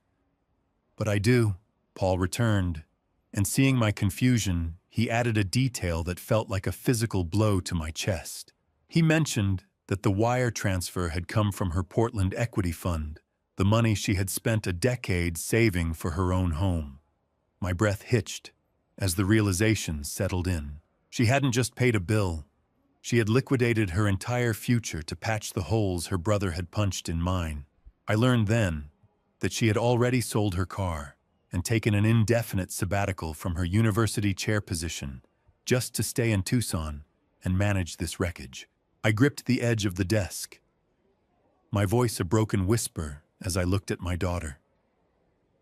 Laura, why didn't you tell me you were bankrupting yourself for a father who didn't even believe in you? The walk back to the car felt like wading through deep water, the weight of Laura's sacrifice pressing against my chest, harder than the theft ever had. I watched the news of Wright Construction's Chapter 11 filing crawl across the television screen, like a line of black ants devouring the last of my son's pride. The flickering, staticky sound of the TV news report filled the living room, a funeral dirge for a legacy built on sand. The news anchor's voice, clinical and detached, detailed the collapse. Wright Construction, LLC, once a prominent subcontractor in the Tucson metro area, has filed for Chapter 11 bankruptcy protection. The company lists $850,000 in liabilities, with assets valued at less than $30,000. Creditors include suppliers, former employees, and multiple municipal contractors. I stared at the screen, the numbers burning into my retinas. 30,000. That was all that remained of the empire Derek had convinced himself he was building. My phone buzzed on the coffee table. It was a number I didn't recognize, and when I answered, Derek's voice came through thin and brittle. He was calling from a burner phone, his breath hitched in a way that signaled total defeat. She is gone, Dad. Nicole left. He said it with a flat, hollow tone that carried no surprise, only the echo of a man who had finally hit the bottom. She said I should have finished the plan before Laura got here. She said I was weak. She took everything that wasn't already frozen, cleaned out the joint account, packed her car, and left a note on the kitchen counter that just said, "Good luck with your father." The betrayal within the betrayal was staggering. Derek admitted, his voice cracking under the weight of shame, that Nicole was actually the one who intercepted Laura's $10,000 in gifts, siphoning the cash for personal maintenance and luxury while he was blinded by his own mounting business debts. I thought she was helping me, Dad. I thought she was on my side. But she was just using both of us. She kept telling me you'd never notice that Laura would never come back, that we had time to fix everything before anyone found out. He let out a jagged, hollow laugh that sounded more like a death rattle. I was so stupid. I destroyed everything and she walked away without a scratch. So that was the price of your soul, Derek. I asked, my voice devoid of the anger I thought I would feel. A construction yard and a wife who only loved your ledger. He didn't answer immediately, only let out a jagged sob. I don't even have the yard anymore, Dad. The equipment was all leased. The trucks were repoed this morning. I have a storage unit full of paperwork and a criminal investigation hanging over my head. I'm living in a motel off Oracle Road. I can't even afford to eat. I closed my eyes. The image of my son, the boy who used to climb on my shoulders at construction sites, the young man who had promised Dorothy he would be my rock, now reduced to a voice on a burner phone in a $40 a night motel. What do you want me to say? Derek, that I forgive you, that I'll fix this. No, he whispered, his voice barely audible over the crackling static. I needed you to know I'm sorry. I needed to hear your voice one more time before I disappear. Disappear, my heart seized. Derek, what are you talking about? Blackwell's associates, he said, his voice dropping to a terrified rasp. They've been calling. They say the debt doesn't go away just because he's in jail. They say I still owe them the interest on the loans he facilitated. Dad, I don't have anything left to give them. The line went dead. I stared at the silent phone in my hand, the hollow dial tone echoing in the empty room. Without my pension to act as a dam, the house of cards had collapsed in 48 hours, leaving him with nothing but a mountain of debt and a folder full of potential criminal charges. Chapter 11. It sounds so clinical, but it smells like ash and failure. I hung up the phone and drove. I needed a counsel that lived beyond the reach of attorneys and bank statements. I found myself at the Tucson cemetery as the sky began to turn into the golden bruising colors of a desert sunset. The smell of dry sage and cemetery grass was sharp in the cooling air, the distant sound of a lone coyote howling across the desert floor, a fitting soundtrack to my grief. I sat on the granite bench by Dorothy's headstone, feeling the cold, rough texture of the stone through my trousers. The carved letters of her name, Dorothy Ann Wright, 1957 to 2021. Beloved wife and mother seemed to glow in the fading light. He is broken, Dorothy, I whispered into the stillness, just like the structures he tried to build. What do I do? The heavy rhythmic thud of my own heart was the only answer for a long time. I traced the outline of her name with my fingertips, the stone cold and unyielding under my touch. You asked me to protect him. You made me promise right here in this very spot that I wouldn't let him fall. But how do I protect a man from himself? How do I save a son who used me as collateral for his own greed? A memory surfaced sharp and vivid, cutting through the fog of my anger. It was 1985. Derek was 5 years old, and I had taken him to a job site where we were pouring the foundation for a new municipal building. He had been fascinated by the concrete mixer, the way the thick gray slurry flowed into the wooden forms. Dad, what happens if you pour it wrong? He had asked, his small hand gripping mine. What happens if the foundation cracks? Then the whole building is weak, son, I had told him. No matter how pretty it looks on the outside, if the foundation is rotten, the whole thing will come down eventually. That's why we measure twice and pour once. That's why we do it right the first time. I had been teaching him about integrity, about the importance of a solid foundation. How had he forgotten that lesson? Or had I failed to teach him the most important part, that integrity isn't just about the structures you build, but about the life you live? I wrestled with the ghost of her deathbed request. She had asked me to protect him. But could I protect a man from the consequences of his own predation? Can a man truly be a father if he doesn't let his son face the winter he created? I asked the empty air, the question hanging heavy in the cooling desert breeze. Accountability isn't punishment, Charles.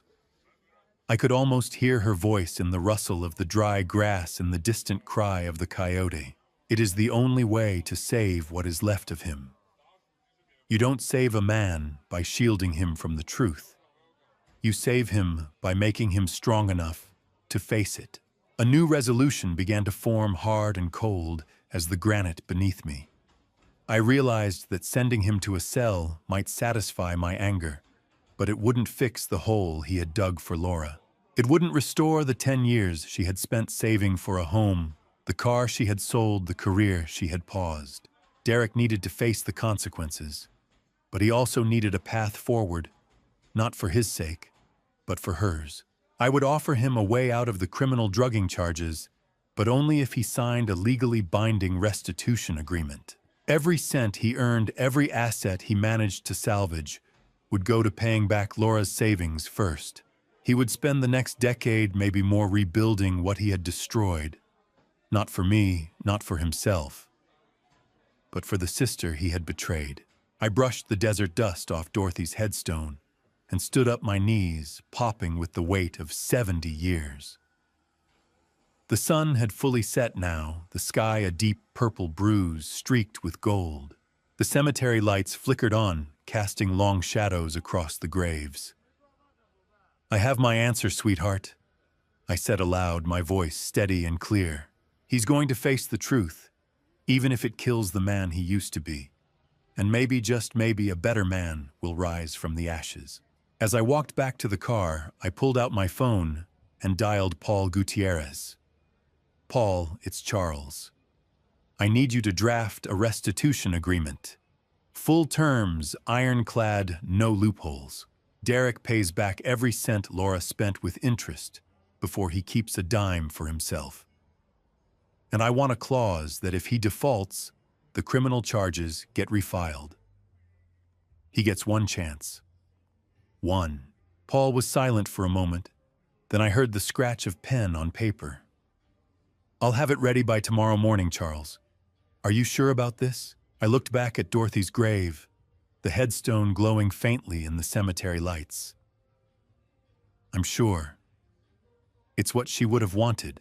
Not forgiveness without accountability, but accountability with mercy." "Understood," Paul said. "I'll see you at 9. I hung up and climbed into the car. The engine roared to life, and as I drove away from the cemetery, I felt the first true sense of peace I had known in 2 years. The road ahead was long and the wounds were deep, but for the first time I knew the direction. Forward. Always forward. The drive back from the cemetery felt different. The road wasn't a getaway path anymore. It was a way forward. The morning sun flooded my kitchen for the first time in months, illuminating the scars on the wooden table where I finally signed the papers that returned my name to my life. I watched the golden dust motes dancing in the light, a silent celebration of a home reclaimed. The smell of fresh coffee, real coffee, not the instant powder Derek had left in the cupboards, filled the air, a small luxury that suddenly felt monumental. Paul Gutierrez sat across from me, his expression uncharacteristically soft as he watched me grip the pen. Beside him, Derek sat with his head bowed, looking years older than he had just a week ago. His hands, once smooth and manicured from years behind a desk, were already calloused and dirt-stained from 3 days of day labor on a landscaping crew. The expensive cologne was gone, replaced by the honest smell of sweat and sun-baked earth. Surprisingly, Derek told us that Blackwell had reached out through a back channel, offering him a stash of cash to flee to Phoenix and disappear before the state task force could dig deeper. "He called me from jail." Dad, Derek said, his voice hollow.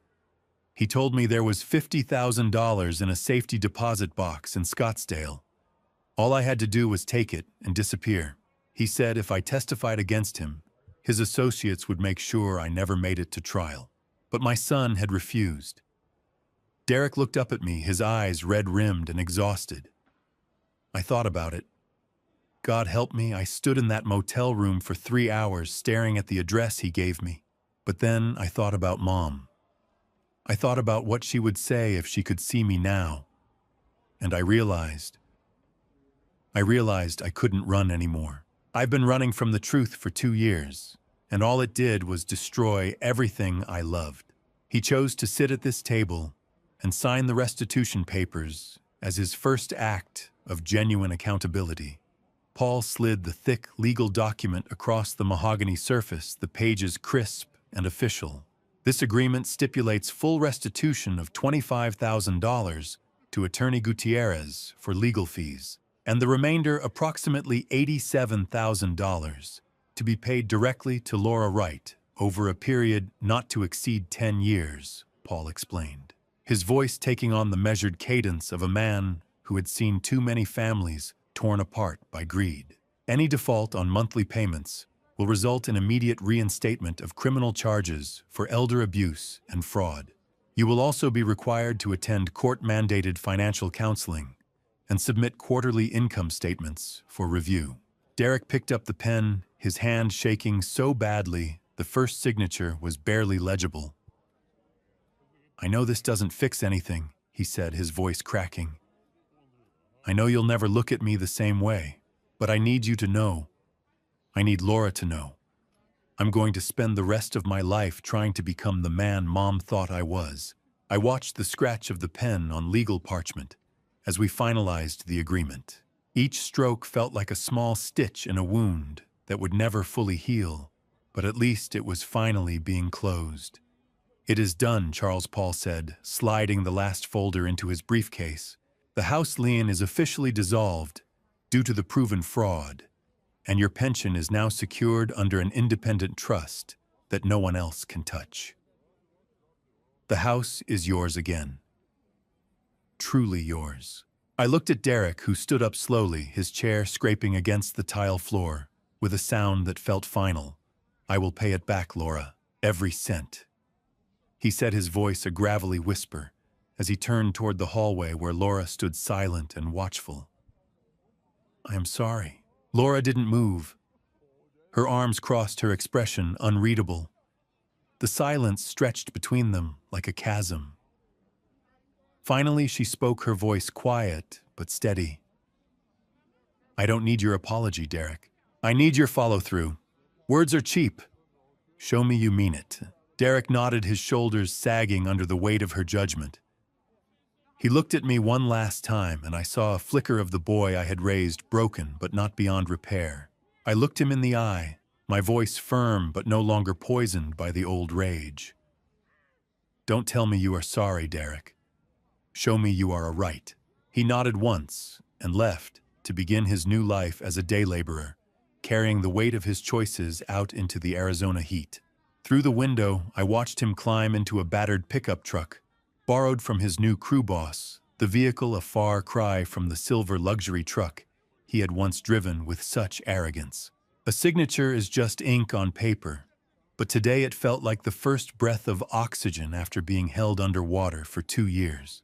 Later that afternoon, the house smelled of floor wax and lemon oil as Laura and I began the slow process of reorganization. The oppressive, stale air that had hung over the rooms for months was finally lifting, replaced by the clean, sharp scent of renewal. While cleaning out a drawer of Dorothy's old things to make room for Laura's stay, I found a book of poetry I hadn't opened since the funeral, the collected works of Mary Oliver, Dorothy's favorite. Tucked inside was an old yellowed photograph of Dorothy and a young Laura, maybe 8 years old, standing in front of the half-built house in 1991.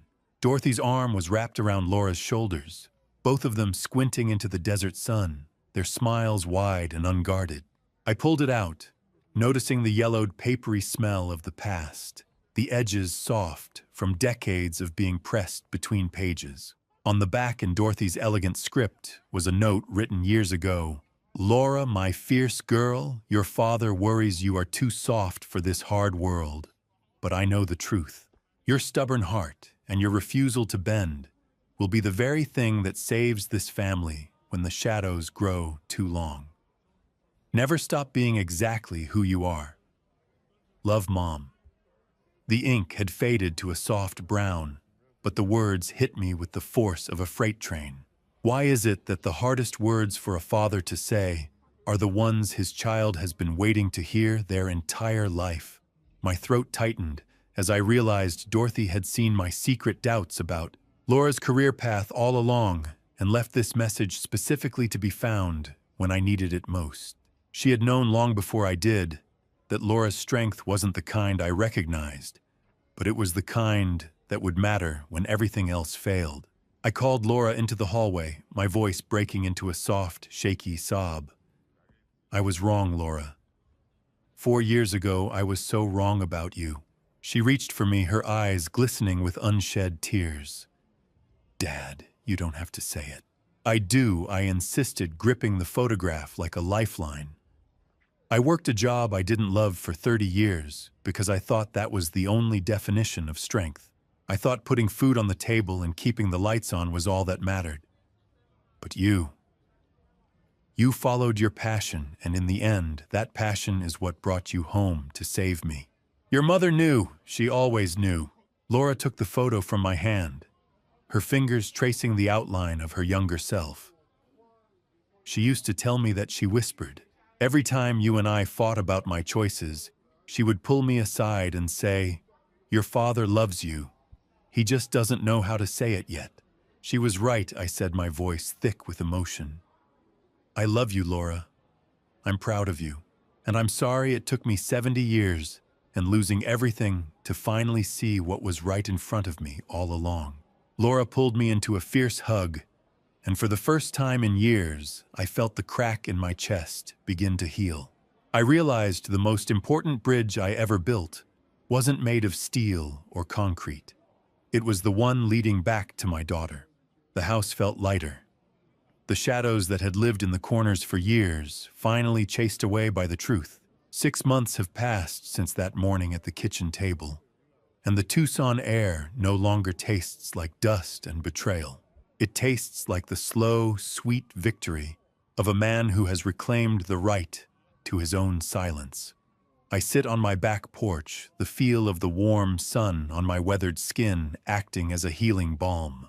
In the garden below, the desert jasmine is in full bloom, sending a thick, sweet scent drifting through the air, mingling with the earthy smell of freshly turned soil. The hummingbirds have returned their iridescent wings, catching the morning light as they dart between the trumpet vines Dorothy planted 20 years ago.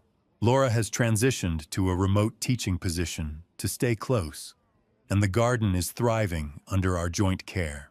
She teaches her university courses from the converted sunroom, her voice drifting through the open windows as she lectures on American literature and social justice. Sometimes I sit in the kitchen and listen to her passionate explanations of Baldwin and Morrison, and I think about how close I came to never hearing that voice again. Every month, a small envelope arrives in the mail from Derek. The checks are modest, $275, the maximum he can manage, after paying rent on a studio apartment in South Tucson and covering the court-mandated counseling fees. But I do not keep a single cent for myself. The first envelope had arrived with a short handwritten note on the back. Week 1. Framing crew. Hands are blistered, but I showed up on time. D. Each subsequent envelope carries a similar update, a small testament to a man trying to rebuild himself from the ground up. Last month's note read, "Foreman said I'm reliable. First time anyone said that in years. Still sober, still showing up. I have donated the first 6 months of my son's restitution money to a local legal aid clinic for seniors, the Sonoran Elder Justice Project, a small nonprofit that operates out of a converted storefront near the university. It gives me a grim sense of satisfaction to know that his penance is directly funding the protection of others who might be standing where I once stood." Last week, the clinic director, a fierce young attorney named Maria Santos, called to tell me that Derek's contributions had helped them take on 3 new cases of financial exploitation. "Your son's money just saved a 73-year-old woman from losing her home to a predatory reverse mortgage scheme," she said. I didn't tell Derek. Some lessons are best learned in silence. I hear the rhythmic, comforting sound of garden shears from the rose bushes. "You have got the pruning shears upside down again," Dad Laura calls out, her voice bright and clear. I look over the railing and offer a small, knowing smile. "I am just testing your observation skills, Professor. You passed." She laughs, a sound that has finally returned to these walls, and goes back to her work. The house is no longer a cage. It is a shared sanctuary of mutual respect. 3 weeks ago, Derek asked if he could visit. It was the first time he had requested anything since the signing. Laura and I discussed it over coffee on the porch, the conversation careful and measured. "I'm not ready to have him in the house yet," she admitted, her hands wrapped around her mug. "But maybe we could meet somewhere neutral." So we arranged to meet at the cemetery at Dorothy's grave. Derek arrived early, and when Laura and I pulled up, we found him kneeling on the grass, pulling weeds from around the headstone with his bare hands. He had brought fresh flowers, desert marigolds, Dorothy's favorite. He didn't ask for forgiveness. He didn't make excuses. He simply said, "I come here every Sunday now." I talk to her. I tell her what I'm doing to fix things. Laura nodded once, a small acknowledgement, and the three of us stood in silence for a long time. It wasn't reconciliation, not yet, but it was a beginning. I know you are listening. Maybe you are sitting in a room right now that feels like it is shrinking around you, watching the walls close in while someone tells you that your memory is failing or your worth has expired. I address you now because I was nearly one of the disappeared. They will tell you that you are a ghost before you are even dead. Don't believe them. The mask of confusion that others try to slip over your head is only as strong as the fear that holds it in place. I have learned that courage isn't always a loud shout or a grand gesture. Sometimes it is just the steady hand that refuses to sign the paper. It is the quiet, stubborn refusal to stay in the dark when someone else is trying to blow out your candle. Truth is like the desert sun. You can try to shade your eyes, but it will eventually burn through every shadow you try to hide in. My son tried to erase me, but in doing so, he only forced me to find the man I had forgotten I was.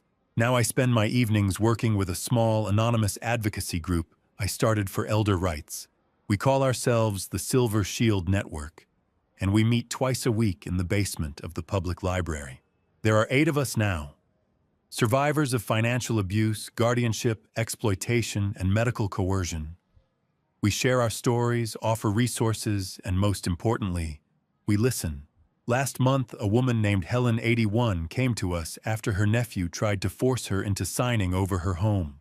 We connected her with Maria Santos at the legal aid clinic, and within 2 weeks, the power of attorney was revoked, and her nephew was under investigation. Helen hugged me after the meeting, her thin arms surprisingly strong. "You saved my life," she whispered.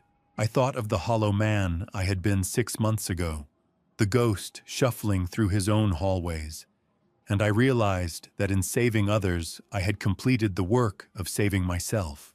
The senile man Derek tried to manufacture has become a formidable guardian of justice, a ghost that learned how to bite back. My voice is steady and clear now, a tone that has found its permanent strength. Frank Peterson, my old colleague, joined the group 3 weeks ago. He brings coffee and donuts every Wednesday, and we sit in the fluorescent-lit library basement swapping war stories and legal strategies. "You know what the irony is, Charles," he said last week. "Derek thought he was burying you. Instead, he turned you into the one thing he should have feared most, a man with nothing left to lose and everything to fight for." I turn my face to the warmth of the sun and whisper a final thank you to Dorothy, looking at the vibrant, cared-for home she left behind. The roses are blooming again, their petals a deep crimson that reminds me of her favorite lipstick. The kitchen table, once a site of betrayal, now hosts weekly dinners where Laura and I cook together, her laughter echoing off the tiles as I inevitably burn the garlic bread. Our story did not end with a signature or a court date, but with the choice to stand up and walk out of the dark. I know the way now, and I will make sure no one else has to walk it alone. As the sun sets over the Sonoran Desert, painting the sky in shades of amber and gold, I feel Dorothy's presence like a warm hand on my shoulder. "You did good, Charles," I can almost hear her say. "You finally built something that will last." And for the first time in 2 years, I believe her. Looking back at this painful family story, I realize something that still stings. I spent decades building houses strong enough to survive desert storms, yet I failed to notice the cracks forming inside my own home. This family story is not only about betrayal, it is about silence, pride, and the danger of trusting blindly. I believed that keeping peace meant avoiding hard questions. I believed my own blood would never turn against me. I was wrong. If there is one lesson I can leave behind through this family story, it is this: never surrender your voice just to keep the illusion of harmony. Pay attention to actions, not promises. Protect your independence, your finances, and your dignity, especially when you grow older. Many people call what happened to me dad revenge, but the truth is more complicated. This dad revenge was never about hatred. It was about survival, and about protecting what my late wife built beside me. Even so, every dad revenge comes with a cost, because when family breaks something inside, you breaks too. Today, I try to hold on to faith and humility. I believe the timing of the Lord guided my daughter back to me when the darkness was deepest. Without her courage, my story might have ended very differently. So if you learn anything from my experience, let it be this: ask difficult questions early, protect your boundaries, and never assume that love alone will keep you safe. Thank you for walking with me all the way to the end of this journey. I'd truly like to hear your thoughts. What would you have done if you were trapped in Charles Wright's position? Share your perspective in the comments so we can learn from each other.